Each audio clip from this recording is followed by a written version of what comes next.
Hello everyone, welcome to my channel. যারা যারা এই এপিসোড 1 দেখেননি তারা আমার চ্যানেলটি ঘুরে আসতে পারেন। তো এই এপিসোডের শুরুতে মিং শাওর সাথে কথা বলছে। শাও বলে, আমার মনে হয় মোবাইল মানুষদের রিজেক্ট করতে অনেক ভালো লাগে, রিজেক্ট করতে যেন একটুও ভাবে না। আচ্ছা, তোর ওনাকে কোন দিক দিয়ে এত ভালো লাগলো? মিং বলে, আমার তাকে উপর থেকে নিচ হতে 360 ডিগ্রি, আমি তাকে ভালোবাসি। শাও বলে, তুই একটু বেশি ওভার থিঙ্কিং করছিস। মিং বলে, আরে উনি তো একজন ডক্টর, তো ওনার মুখের থেকে তো হাতই তো বেশি চলবে। কিন্তু তার বরফ ঠান্ডা মুখে পুরোটাতে লেখা আছে ডু নট এন্টার, তো আমি কি করে ওনার কাছাকাছি যেতে পারি? শিয়াও বলে, এই বরফ ঠান্ডা মুখটা যদি তুই গ্রিলের উপর রাখস তাহলে এটা গলে যেতে পারে। মিং বলে, উনি যদি বরফের পাহাড় হয় তাহলে আমি অগ্নিগিরিতে পরিণত হব, কিন্তু আমি ওনার কাছে যাবো কি করে? শিয়াও বলে, আমি দেখেছি উনি ফুটপাতের রাস্তা থেকে খাবার খান না, কিন্তু উনি বাড়ির পাশে কোনো একটা ক্যাফেতে যায় আর সকালে জগিং করতে যায়। এরপর ঘুম থেকে সকালে মিং ওঠে, সকাল সকাল আয়না গিয়ে সাজগোজ করতে লাগে। মিং এর মা এসে তার পিছে দাঁড়িয়ে। মিং লিপস্টিক দিতে গেলে মা তার হাত থেকে লিপস্টিকটা নিয়ে বলে, আমি তো দেখিনি কোনোদিনও এভাবে এরকম চটপটাসা লিপস্টিক দিতে, তুই আবার প্রেমে টেমে পড়েছিস নাকি? মিং বলে, আমার দিকে তো সে ফিরেও তাকায় না। মিং ওয়াশরুম থেকে যাওয়ার পর মা বলে, আমি জানি আপনি যে কত বড় এক্সপার্ট তা আমার ভালো করেই জানা আছে। এরপর পাই জগিং করছিল, পায়ের পিছে পিছে মিংও দৌড়াচ্ছে। মিং বাইকে বলে, আমি এখানে প্রতিদিন দৌড়াতে আসি, কিন্তু আজ কোইন্সিডেন্সলি তোমার সাথে দেখা হয়ে গেল। বাই মিংকে কোনো পাত্তা না দিলে মিং পড়ে যাওয়ার অ্যাক্টিং করে, এমন একটা প্রিটেন্ড করে যেন ব্যথা পেয়েছে। পাই মিংকে চেক করে বলে, তোমার পা ঠিকই আছে। পাই যেতে নিলে আবারও মিং নাটক করতে লাগে। মিং বলে, আমার যেন শ্বাস বন্ধ হয়ে আসছে। পাই মিংকে আবারও চেক করে বলে, নাটক করে লাভ নেই। মিং আবারও পায়ের পথ আটকায়। পাই বলে, আচ্ছা তুমি কি করে জানো যে আমি এখানে জগিং করি? যারা এখানে জগিং করে আমি তাদের ভালো করে চিনি, আর তুমি মিথ্যে কথা বলো না, আর আমাকে বিরক্ত করা বন্ধ করো। মিং বলে, আজ থেকে তো আমি এখানে প্রতিদিন জগিং করতে আসবো, আর তোমাকে বিরক্ত করতেও। এরপর সিনে বাই একটা স্টল থেকে কফি বের করে। এসে পড়লো মিং। মিং বাইয়ের সামনে একটি ব্রেড ধরে, তখনই কফি এসে পড়লে মিং তার হাত থেকে কফিটা নিয়ে বলে, এটি খালি পেটের জন্য স্বাস্থ্যকর নয়, তো তুমি এই ব্রেডটি খেতে পারো। বাই বলে, কে বলেছে যে আমি কিছু খাইনি? আমি একটু আগে খাবার খেয়ে এসেছি। কফি খেতে নিলে পেট গুড়গুড় করে ওঠে। বাই যে মিথ্যে কথা বলেছে তা পেটই বলে দিল। মিং বলে, আচ্ছা তুমি কি এই আনপ্রফেশনাল রিপোর্টারের খোঁজ নিয়েছো? মিং সাংবাদিকদের মতো বলতে থাকে সব, কখন কি খায়, কোথায় যায়, কি করে সব কিছু জানে। বাই বলে, তো ইন্টার্ন রিপোর্টারদের কি বিজি থাকার কথা না? আমি যদি এই ব্রেডটি খাই তাহলে তুমি আজ আর আমার সামনে আসবে না। মিং বলে, ডিল ডান। মিং বাইয়ের মুখ পরিষ্কার করে দিতে গেলে বাই উঠে যায়। মিং বাইয়ের পেছন দিক থেকে ছবি তুলে রাখে। এরপর সিনে চিফ এডিটর রাগারাগি করতে থাকে, কারণ একটি নিউজ ভালো করে লেখা হয়নি। ওয়েবের ব্যস্ততার কারণে মিং রিপোর্টটি লেখে, কিন্তু চিফ এডিটরের এটা পছন্দ হয়নি। লাস্ট ওয়ার্নিং দিয়ে যায় যে এরকম যেন আর না হয়। ওয়েবে এসে মিং এর কাছে ক্ষমা চাইতে লাগে। মিং বলে, ইটস ওকে, সমস্যা নেই। ওয়েবে বলে, আমি এটা করে নেব। লু বলে, আমিও তোমাকে হেল্প করব। এদিকে হসপিটালের মোবাইল কাছে নার্স ছুটে এসে বলে, এত নং ওয়ার্ডের একজন রোগী গায়েব। তারা সিসিটিভি ফুটেজ চেক করে, পেশেন্টটি ছাদের দিকে যাচ্ছে। তারা বুঝতে পেরে যায় যে পেশেন্টটি আত্মহত্যা করার চেষ্টা করছে।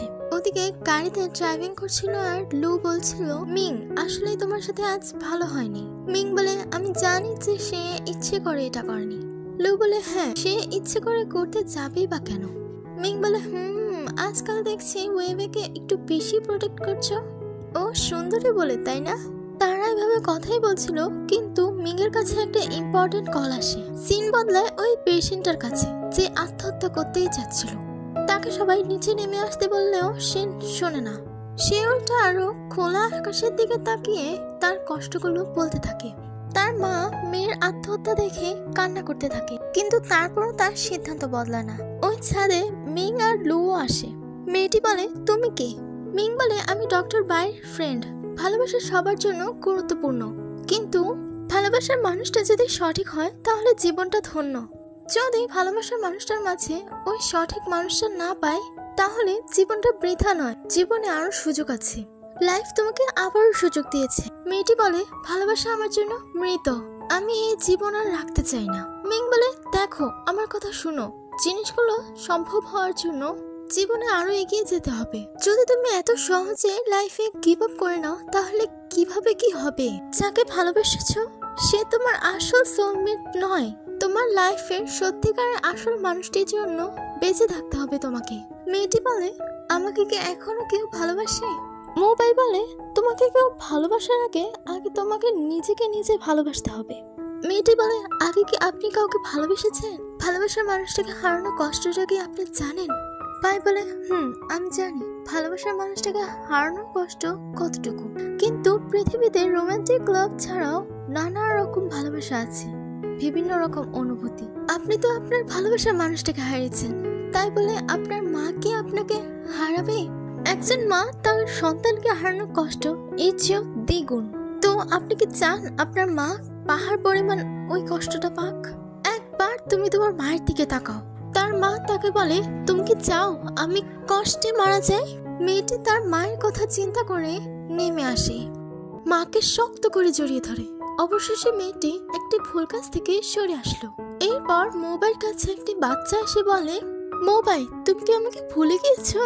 তুমি এতদিন আমার সাথে দেখা করতে আসোনি কেন? পাই বলে, আমি এতদিন ব্যস্ত ছিলাম তাই আসতে পারিনি। এখন তুমি কি তোমার ওষুধ খাও ঠিক মতো? বাচ্চাটি পাইকে একটি পাজল সলভ করতে দেয়, পাইও তা সলভ করে দেয়। ওখানে মিং বাইয়ের কাছে আসে। মিং বলে, আমার কলিগ কিছু ছবি তুলছে এখানে, তাই আমি এখানে ওয়েট করছি। আর যখন তুমি হাসো তখন দেখতেও অনেক ভালো লাগে। এই কথায় ওই বাচ্চাটি মোবাইল কানে কানে বলে, এই আন্টিটি কি তোমার গার্লফ্রেন্ড? পাই বলে, মোটেও না, এই আন্টিটি অনেক খারাপ। মিং বলে, তোমরা কি নিয়ে কথা বলছো? কথা শেষে মিংকে বলে, আন্টি তুমি অনেক সুন্দর। মিং বলে, বাচ্চারা কখনো মিথ্যে বলে না। তো তুমি এখানে হসপিটালে কেন? বাই বলে, তার লিউকেমিয়া। এত ছোট বাচ্চা মৃত্যুর সাথে লড়াই করছে, এটা শুনে মিং একটু অবাক হয়।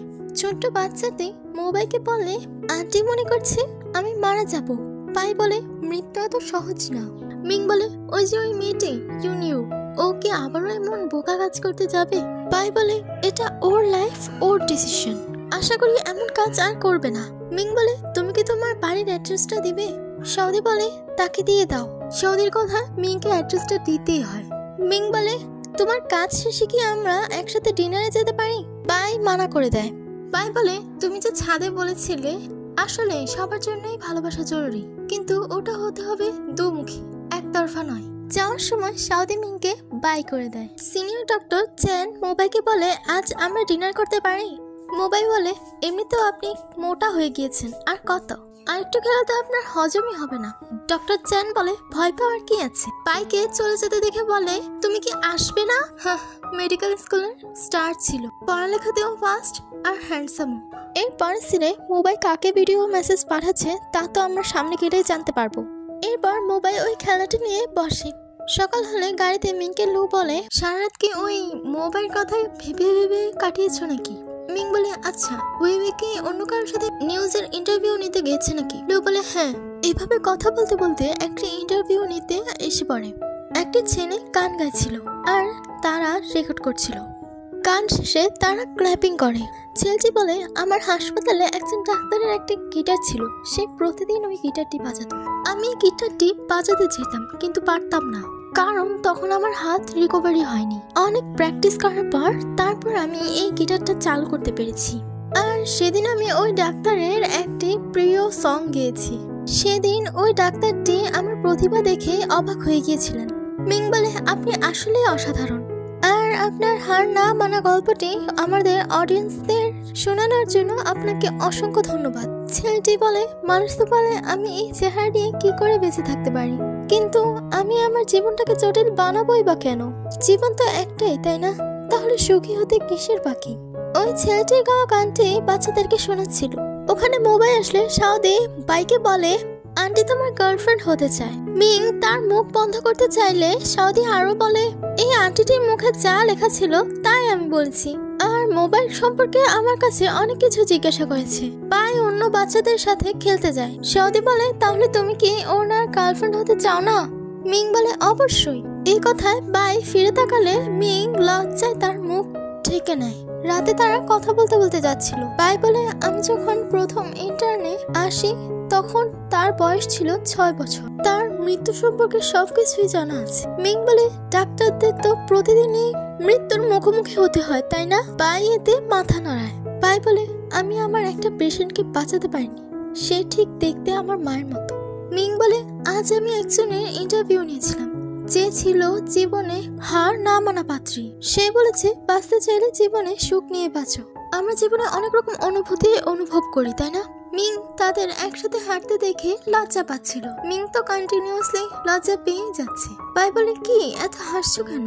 মিং বলে আমি কি আপনার টাইপের মেয়ে না? পাই বলে আমি দুঃখিত, কিন্তু তুমি অনেক ভালো মেয়ে। মিং বলে আপনি কি আমাকে পছন্দ করেন? পাই বলে না। মিং বলে তুমি কি আমাকে রিজেক্ট করছো? পাই বলে আসলে আমি অন্য কাউকে পছন্দ করি, সেই চাইল্ডহুড থেকে আমি তার অপেক্ষা করে যাচ্ছি। এই কথায় মিং এর তো মনই ভেঙে যায়। মিং তার কষ্টগুলো লুকানোর চেষ্টা করে, বাই সরি করে, কিন্তু মিং তো এতটাই কষ্ট পেয়েছিল যে বাইকে ভুলার চেষ্টা করে। মিং ওখান থেকে পাহাড় পরিমাণ কষ্ট নিয়ে ফিরে আসে, আর বাই শুধু তাকে পিছন থেকে যেতে যেতে দেখছিল। এরপর সিনে বাই তার বাবার সাথে খাবার টেবিলে। ডক্টর লিন বলে জানো আমাদের কোম্পানিতে নতুন 3D প্রযুক্তি উদ্বোধন হচ্ছে।